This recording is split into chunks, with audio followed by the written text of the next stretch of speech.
Selamat bertemu kembali dengan pelajaran bahasa Indonesia pada materi teks ceramah bagian yang kedua. Kali ini kita akan membahas ciri kebahasaan yang terdapat pada sebuah teks ceramah. Yang pertama, teks ceramah menggunakan kata ganti orang pertama tunggal dan juga kata ganti orang kedua jamak sebagai sapaannya. Kata ganti orang pertama, misalnya kata saya, aku, sementara kata ganti orang kedua menyatakan kami atau kita yang mengatasnamakan kelompok. Teks ceramah seringkali menggunakan kata sapaan yang ditujukan kepada orang banyak. Misalnya, kata hadirin, kalian, bapak-bapak, ibu-ibu, atau saudara-saudara. Hanya, kita harus berhati-hati ketika menyusun naskah sebuah teks ceramah. Jangan sampai penggunaan kata ganti yang kita gunakan di dalam teks ceramah tersebut membuat ketidakefektifan berbahasa. Misalnya, hadirin. Hadirin itu artinya sudah banyak, menyatakan jamak. Ketika seorang penceramah menggunakan kata para hadirin, maka itu menjadi salah, tidak efektif. Apalagi kalau digunakan para hadirin semua atau para hadirin sekalian. Salah ya. Kemudian kata siswa-siswi. Arti perulangan pada kata siswa-siswi tentunya sudah menyatakan lebih dari satu siswa, menyatakan banyak siswa. Ketika digunakan para siswa-siswi, maka itu menjadi salah. Atau para siswa-siswi sekalian, nah itu menjadi salah atau tidak efektif ya. Jadi hindari ketidakefektifan berbahasa yang kita gunakan di dalam kita melakukan ceramah atau di dalam kita menyusun sebuah naskah ceramah. Yang kedua, teks ceramah menggunakan kata-kata teknis ataupun peristilahan yang berkenaan kepada topik. Jadi sebuah teks ceramah boleh menggunakan istilah atau kata-kata teknis. Hanya supaya semua audiens yang hadir di dalam teks ceramah itu memahami apa yang kita sampaikan, tentunya ada baiknya kita menjelaskan apa arti dari kata-kata teknis ataupun arti dari istilah tersebut. Yang ketiga, teks ceramah menggunakan kata-kata yang menunjukkan hubungan argumentasi, sebab akibat. Ya, karena memang sebuah ceramah harus membahas tuntas sebuah masalah dari sisi apa sebabnya masalah itu atau apa akibatnya. Nah, tentunya di dalam merangkaikan kalimat-kalimat tersebut, kita harus menggunakan konjungsi yang menyatakan sebab akibat. Nah, jadi bisa kita menggunakan kata jika, maka. Jadi jika itu berpasangan dengan maka, gitu ya. Sebab, karena, dengan demikian, akibatnya, oleh karena itu. Ya, jadi konjungsi-konjungsi ini menyatakan hubungan sebab akibat. Nah, selain itu, kita dapat pula menggunakan kata-kata yang menyatakan hubungan temporal atau hubungan waktu, ya, ataupun konjungsi yang menyatakan perbandingan ataupun pertentangan. Seperti kata sebelum itu, kemudian, pada akhirnya, sebaliknya, berbeda halnya, namun. Nah, itu menyatakan konjungsi-konjungsi temporal ataupun konjungsi yang menyatakan pertentangan. Yang keempat,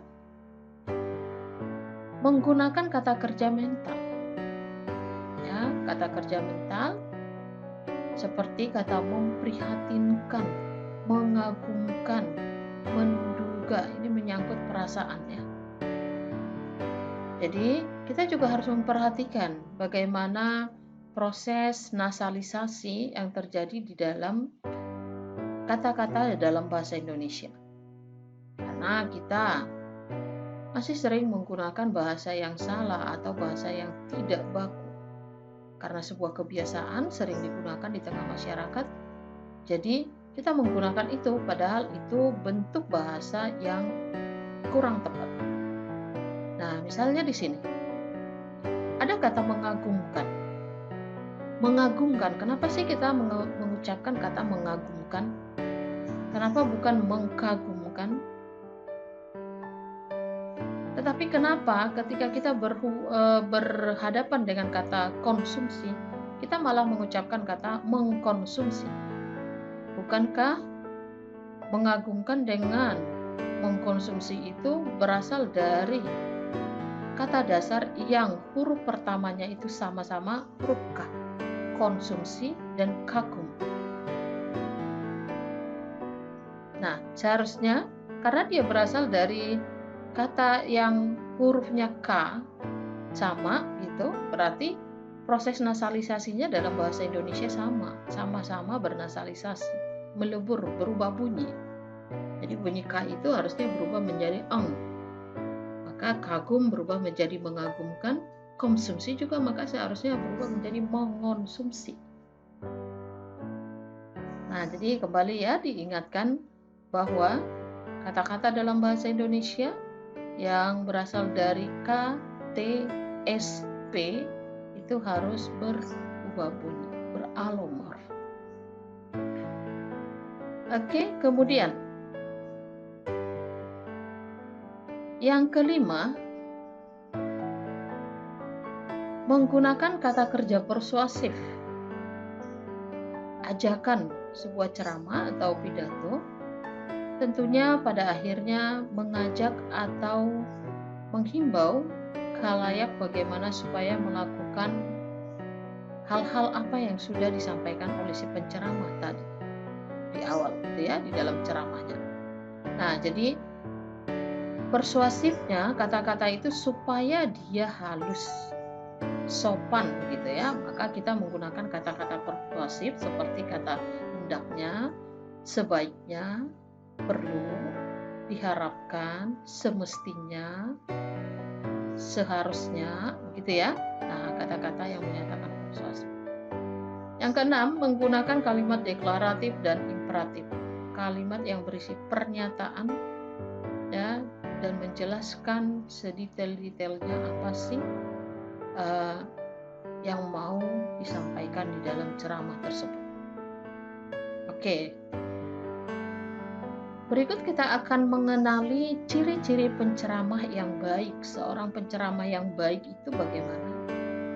Yang pertama, menjadi pembicara atau penceramah yang baik, dia harus bisa memandang sesuatu hal dari sudut pandang yang baru atau tak terduga terhadap hal-hal umum gitu. Jadi seorang penceramah yang baik itu memperkenalkan sesuatu yang baru supaya khalayak itu merasa, oh dia mendapat pengetahuan yang baru nih. Oke. Kemudian yang kedua, seorang penceramah harus mempunyai cakrawala pengetahuan yang luas. Oleh karena itu, seorang penceramah harus banyak membaca, banyak mendengar informasi, banyak menggali informasi tentang ceramah yang akan disampaikan. Dia harus memikirkan serta membicarakan isu-isu dari beragam pengalaman di luar kehidupannya sehari-hari. Ya. Kemudian yang ketiga, seorang penceramah itu juga harus menunjukkan antusias, rasa minat atau semangatnya membicarakan topik tersebut. Bagaimana seorang penceramah kalau dia sendiri tidak memahami apa yang dibicarakannya, dia sendiri tidak antusias dengan apa yang dibicarakannya, maka tentunya khalayaknya juga tentunya tidak antusias juga. Berikutnya, yang keempat, seorang penceramah tidak boleh membicarakan dirinya sendiri. Ya, dia harus memposisikan, menunjukkan dirinya berempati terhadap orang lain. Dia harus menempatkan dirinya ada pada posisi orang lain, ada pada posisi khalayak, audiens yang mendengarkan. Sepintar apapun penceramah itu. Ya, jadi ketika ada misalnya nanti orang yang bertanya, dia ceramah terbuka, seorang penceramah harus bisa memahami itu. Itu berarti orang pengen tahu tentang apa yang diceramahkan, dan tidak boleh menunjukkan rasa sepele gitu atau menyombongkan diri, merendahkan orang lain. Jadi seorang penceramah harus memposisikan dirinya pada posisi orang yang mendengarkan, memahami. Kemudian yang berikutnya harus memiliki selera humor. Bahkan seorang penceramah banyak kita lihat ya, dia tidak keberangkatan mengolok-olok dirinya sendiri, mengorbankan dirinya sendiri, supaya ceramah yang disampaikannya itu tidak membosankan. Apalagi kalau ceramah itu durasi waktunya lama, bahkan beberapa sesi ya di dalam sebuah kegiatan. Jadi bagaimana seorang penceramah menarik minat khalayak untuk mendengarkan dia berceramah. Ya, tentunya harus memiliki selera humor dan buat cara teknis bagaimana supaya tidak membosankan dan memiliki gaya bicara yang unik. Beberapa penceramah ya, kita tahu mereka memiliki gaya bicara yang unik. Bahkan penceramah-penceramah itu bisa kita ingat berdasarkan gaya bicaranya, selera humornya, atau mungkin dia sering mengulang-ulang satu kata tertentu yang itu menjadi ciri khas dari si penceramah tersebut. Oke.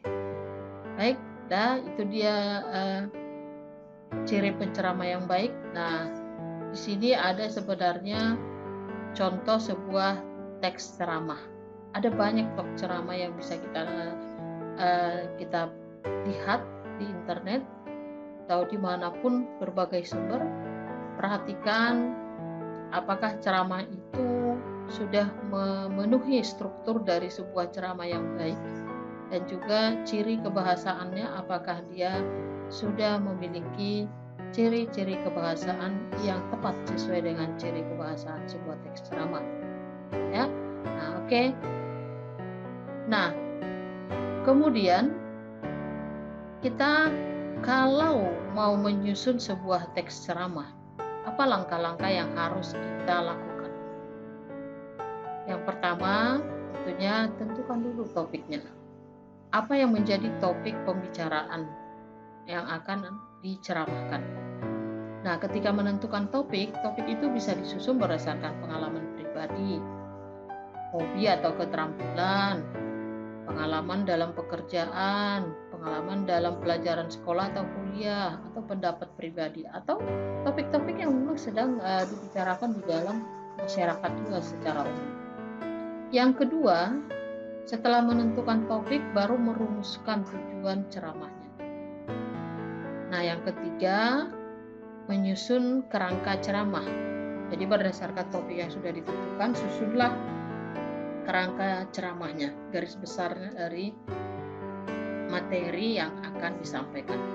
Nah, kerangka itu bermanfaat untuk memudahkan penyusunan karangan supaya dia teratur dan sistematis ya, menghindari pengulangan kata atau pengulangan pembahasan pada data-data yang sebelumnya seperti itu ya. Nah, kemudian yang keempat, menyusun ceramah berdasarkan kerangka. Jadi kerangka yang sudah disusun tadi, garis besarnya itu kemudian dikembangkanlah itu menjadi sebuah naskah ceramah. Nah, jadi langkah-langkahnya boleh kita lakukan supaya menjadi sebuah ceramah. Mengkaji bahan secara kritis. Kita bisa membaca dari berbagai sumber supaya banyak data yang bisa kita peroleh ketika kita akan menyusun naskahnya. Kemudian tinjau kelayakan bahan dengan khalayak, cocok enggak tema atau topik ceramah itu dibicarakan dengan audiensnya. Kemudian meninjau bahan yang kemungkinan menimbulkan pro dan kontra. Jadi diperhatikan lagi apakah bahan yang akan diceramakan itu akan menimbulkan pro dan kontra. Nah, tentunya masing-masing berisiko ya. Kemudian susunlah naskah ceramah berdasarkan sistematika kerangka ceramah itu tadi. Nah, kemudian kuasai bahan ceramah berdasarkan jalan pikiran yang logis. Jadi naskah yang sudah kita susun, kuasai, baru kita akan berceramah setelah kita kuasai. Oke, itulah dia materi kita kali ini. Semoga bermanfaat. Terima kasih.